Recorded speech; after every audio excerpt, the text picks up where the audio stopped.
Face রক্ষার জন্য এখন এসব করছে। ভোট আসছে সামনে, যেহেতু লোকসভা ভোট, তো ফারাক তো এখনো প্রায় অনেকটাই থেকে গেল।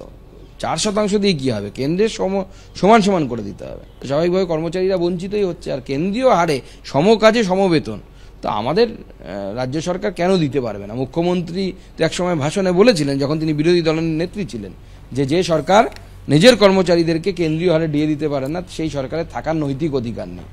তো উনি ভুলে গেছেন ওনার বলা কথা, নাকি উনি মিথ্যে কথাই বলেন যেটা আমরা বলি? যে কোনো তো একটা সত্য। সরকারি কর্মী, শিক্ষক, অশিক্ষক কর্মীদের জন্য আরও দিয়ে 4% ডিএর জন্য 2400 কোটি খরচ হবে। উপকৃত হবেন প্রায় 14 লক্ষ সরকারি কর্মী, বললেন মুখ্যমন্ত্রী। আর এই নিয়ে আমরা কথা বলেছিলাম সংগ্রামী যৌথ মঞ্চের আহ্বায়ক ভাস্কর ঘোষের সঙ্গে। তিনি কি বললেন আসুন শুনে নিন। প্রত্যাখ্যান করছে এই দাবি।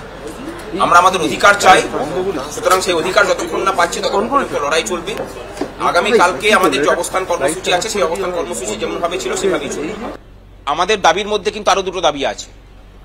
6 লক্ষ শূন্য পদ যা এই সরকারের বিভিন্ন দপ্তরে উনি করে রেখেছেন, সেই শূন্য পদে নিয়োগের বিষয়ে ওনার কি বক্তব্য? আমরা চাই যে এই রাজ্যের স্থায়ী শিক্ষিত ছেলেমেয়েরা তাদের যোগ্যতার প্রমাণ দেখিয়ে স্থায়ী নিয়োগ পাক, কাউকে ঘুষ না দিয়ে।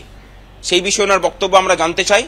এবং অস্থায়ী কর্মচারীদের বিষয়ে সাম্মানিক বেতন কাঠামো প্রদান, তাদের জন্য পৃথক ওয়েজ বোর্ড তৈরি করা, তাদের মধ্যে যাদের যোগ্যতা আছে তাদের জন্য স্থায়ীকরণের ব্যবস্থা করা, সেই বিষয়ে ওনার কি বক্তব্য সেই বিষয়ে আমরা জানতে চাই।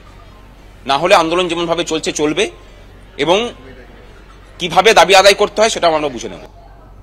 আপনারা শুনলেন সংগ্রামী যৌথ মঞ্চের তরফে যেমনটা বলা হলো, আন্দোলন যেমন ভাবে চলছে তেমনই চলবে, কারণ সরকারের এই সিদ্ধান্তে তারা খুশি নয়। নবান্নের কাছে ধর্নায় কোর্টের অনুমতির দিনই আরো 4% ডিএর ঘোষণা করলেন মুখ্যমন্ত্রী। 1 জানুয়ারি থেকে রাজ্য সরকারি কর্মীদের আরো 4% ডিএ, সরকারি কর্মী থেকে স্কুলের শিক্ষকদেরও 4% ডিএ। বড়দিনের আগে মহার্ঘ ভাতা নিয়ে বড় ঘোষণা মুখ্যমন্ত্রী। যদিও মুখ্যমন্ত্রী আজকে বলেছেন কেন্দ্রের ক্ষেত্রে ডিএ বাধ্যতামূলক হলেও রাজ্যের জন্য ডিএ ঐচ্ছিক।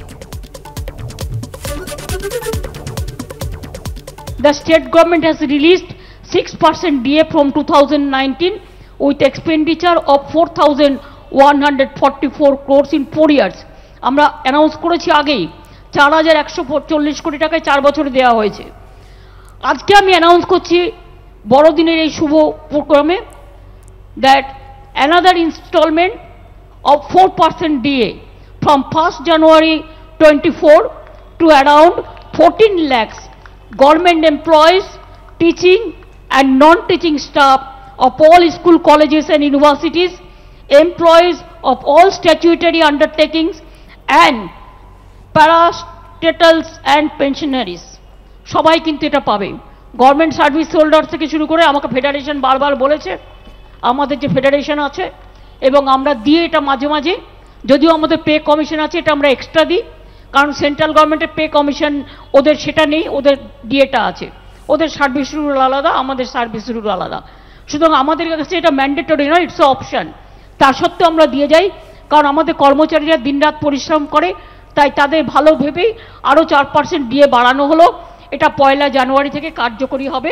New year happy new year gift to আমার সমস্ত employees, teachers, non teaching staff of all school, colleges, universities, employees of statutory undertakings and parastatals and pensioners-রাও পাবেন এই সুযোগটা।